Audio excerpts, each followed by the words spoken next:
Hello friends, പുതിയൊരു വീഡിയോയിലേക്ക് സ്വാഗതം. നമ്മുടെ യൂട്യൂബ് വീഡിയോസ് നല്ല ഹൈ ക്വാളിറ്റിയിലെല്ലാം അപ്ലോഡ് ചെയ്യുമ്പോഴാണ് നമ്മുടെ ചാനലിലേക്ക് നല്ല വ്യൂസ്, അതുപോലെ നമ്മുടെ ചാനലിൻ്റെ ഗ്രോത്ത് എല്ലാം വർദ്ധിക്കുക. അതിനാൽ തന്നെ എങ്ങനെയാണ് നിങ്ങൾ ഒരു ഷോർട്സ് വീഡിയോസ് എല്ലാമാണ് ചെയ്യുന്നതെങ്കിൽ എപ്രകാരമാണ് ഹൈ ക്വാളിറ്റിയിൽ അല്ലെങ്കിൽ 4Kയിലെല്ലാം വീഡിയോസ് അപ്ലോഡ് ചെയ്യുന്നത് എന്നെല്ലാം നോക്കാം. നല്ല ഹൈ ക്വാളിറ്റിയിൽ നമ്മൾ വീഡിയോസ് അപ്ലോഡ് ചെയ്യുമ്പോൾ തന്നെ പലപ്പോഴും നമ്മൾ അപ്ലോഡ് ചെയ്തതിന് ശേഷം യൂട്യൂബ് ഇത് കംപ്രസ് ചെയ്ത് നമ്മൾ പിന്നീട് ഇത് പ്ലേ ചെയ്യുമ്പോൾ ഇതിൽ നമുക്ക് ക്ലാരിറ്റി എല്ലാം കുറവ് തോന്നാറുണ്ട്. അതിനാൽ തന്നെ എപ്രകാരമാണ് നമുക്ക് ഹൈ ക്വാളിറ്റിയിൽ നല്ല വീഡിയോസ് എല്ലാം അപ്ലോഡ് ചെയ്യേണ്ടത്, ഇതിനെക്കുറിച്ചെല്ലാമാണ് ഇന്നത്തെ വീഡിയോയിൽ പറയുന്നത്. ഇതിനായി നിങ്ങൾക്ക് ചെയ്യാൻ പറ്റുന്ന ഒരു കാര്യം എന്ന് പറയുന്നത്, ആദ്യം തന്നെ നിങ്ങൾ യൂട്യൂബ് ആപ്ലിക്കേഷൻ ഓപ്പൺ ചെയ്യുക. ഇപ്രകാരം യൂട്യൂബ് ആപ്ലിക്കേഷൻ ഓപ്പൺ ചെയ്തതിന് ശേഷം നിങ്ങൾക്ക് ഇവിടെ റൈറ്റ് സൈഡിൽ വന്നിരിക്കുന്ന ഈ പ്രൊഫൈൽ ഐക്കണിൽ ക്ലിക്ക് ചെയ്യുമ്പോൾ ഇവിടെ താഴെ സെറ്റിംഗ്സ് എന്ന ഓപ്ഷൻ ലഭിക്കുന്നുണ്ട്. അതിൽ ക്ലിക്ക് ചെയ്തതിന് ശേഷം ഇവിടെ ആദ്യം തന്നെ നിങ്ങൾക്ക് വീഡിയോ ക്വാളിറ്റി പ്രിഫറൻസ് എന്നത് ടാപ്പ് ചെയ്ത് ഇവിടെ നിന്നും നിങ്ങൾക്ക് ഇത് ഡാറ്റ സേവർ അല്ലെങ്കിൽ ഓട്ടോ എന്നെല്ലാമാണ് വന്നിരിക്കുന്നതെങ്കിൽ ഇത് മാറ്റി നിങ്ങൾക്ക് ഹൈ പിക്ചർ ക്വാളിറ്റി എന്ന് സെലക്ട് ചെയ്യാം. അതിനുശേഷം ഇതിന് താഴെയായി വീഡിയോ ക്വാളിറ്റി ഓൺ വൈഫൈ എന്ന് വന്നിട്ടുണ്ട്. ഇതും നമ്മൾ ഇതുപോലെ ഹയർ പിക്ചർ ക്വാളിറ്റി എന്നതിൽ ക്ലിക്ക് ചെയ്ത് സെലക്ട് ചെയ്യുക. അതിനുശേഷം ഇത് ബാക്ക് ചെയ്യുക. ഇത്തരത്തിൽ നമ്മൾ കൊടുക്കുമ്പോൾ നമുക്ക് നമ്മുടെ വീഡിയോ എല്ലാം പ്ലേ ചെയ്യുമ്പോൾ തന്നെ നല്ല ക്വാളിറ്റിയിലെല്ലാം കാണാനെല്ലാം സാധിക്കും. അതിനാൽ തന്നെ ഇത് ഹൈ ക്വാളിറ്റിയിൽ തന്നെ ഇരിക്കാൻ ശ്രദ്ധിക്കുക. ഇനി നമുക്ക് അടുത്തതായി വന്നിരിക്കുന്ന ഒരു ഓപ്ഷൻ എന്ന് പറയുന്നത് ഡാറ്റ സേവിംഗ് ആണ്.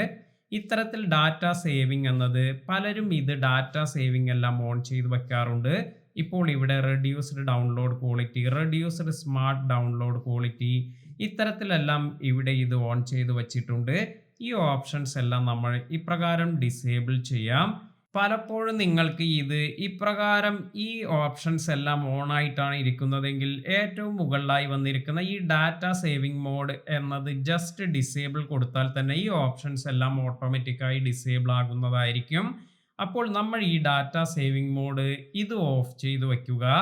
അതിനുശേഷം ഇവിടെ ബാക്ക് ചെയ്തതിന് ശേഷം ഇനി നമുക്കിവിടെ ജനറൽ എന്ന ഓപ്ഷനിൽ പോവുക. ജനറൽ എന്നതിൽ പോയതിനു ശേഷം ഇവിടെ അപ്ലോഡ്സ് എന്നത് ഇത് നമ്മൾ ഓൺലി വെൻ ഓൺ വൈഫൈ എന്നതാണെങ്കിൽ ഓൺ എനി നെറ്റ്വർക്ക് എന്ന് സെലക്ട് ചെയ്യുക. ഇപ്പോൾ ഞാൻ ഇവിടെ കറക്റ്റായി ഓൺ എനി നെറ്റ്വർക്ക് എന്ന് തന്നെയാണ് സെലക്ട് ചെയ്തിരിക്കുന്നത്. അതിനാൽ ഞാനത് ക്യാൻസൽ ചെയ്തിരിക്കുകയാണ്. ഇത്രയും സെറ്റ് ചെയ്തതിന് ശേഷം നമ്മുടെ വീഡിയോ എഡിറ്റിംഗ് സോഫ്റ്റ്വെയർ ഓപ്പൺ ചെയ്യുക. ഇപ്പോൾ ഞാൻ ലുമ ഫ്യൂഷൻ എന്നൊരു സോഫ്റ്റ്വെയർ ആണ് ഇവിടെ യൂസ് ചെയ്യുന്നത്. സാധാരണ ഞാൻ വീഡിയോസ് എല്ലാം അപ്ലോഡ് ചെയ്യുന്നതിന് ഈ ഒരു സോഫ്റ്റ്വെയർ ആണ് യൂസ് ചെയ്യുന്നത്.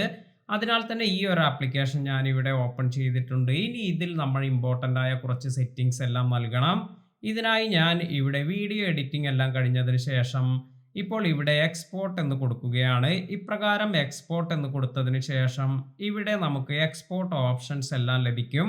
അപ്പോൾ ഈ എക്സ്പോർട്ട് ഓപ്ഷനിൽ പോകുമ്പോൾ നിങ്ങൾക്ക് ഇവിടെ കാണാൻ സാധിക്കുക റെസല്യൂഷൻ 1080x1920 എന്ന് കാണിക്കുന്നുണ്ട്. അതായത് 1080യിലാണ് ഇത് വന്നിരിക്കുന്നത്. അപ്പോൾ ഇത് നമ്മൾ ചേഞ്ച് ചെയ്ത് ഇവിടെ നമ്മുടെ 4K റെസല്യൂഷനായി ഇത് സെറ്റ് ചെയ്യുക. ഇപ്രകാരം സെറ്റ് ചെയ്തതിന് ശേഷം നിങ്ങളുടെ ഫ്രെയിം റേറ്റ് ഇത് 30 fps എല്ലാം ആണെങ്കിൽ ഇത് കറക്റ്റായി തന്നെ സെലക്ട് ചെയ്യുക. അതിനുശേഷം നിങ്ങൾക്ക് ഈ വീഡിയോ ഇവിടെ എക്സ്പോർട്ട് ചെയ്യാം. ഇത്തരത്തിൽ നമ്മൾ 4K ക്ലാരിറ്റിയിലെല്ലാം കൊടുക്കുകയാണെങ്കിൽ നല്ല ക്ലാരിറ്റിയോട് കൂടി തന്നെ നമുക്ക് വീഡിയോസ് എല്ലാം അപ്ലോഡ് ചെയ്യാൻ സാധിക്കും. ഇന്നത്തെ വീഡിയോ നിങ്ങൾക്ക് എല്ലാവർക്കും ഉപകാരപ്പെട്ടു എന്ന് കരുതുന്നു. വീഡിയോ ഇഷ്ടമായെങ്കിൽ ലൈക്ക് ചെയ്യാനും ഷെയർ ചെയ്യാനും മറക്കാതിരിക്കുക. പുതിയ അറിവുകളുമായി മറ്റൊരു വീഡിയോയിൽ കാണാം. താങ്ക്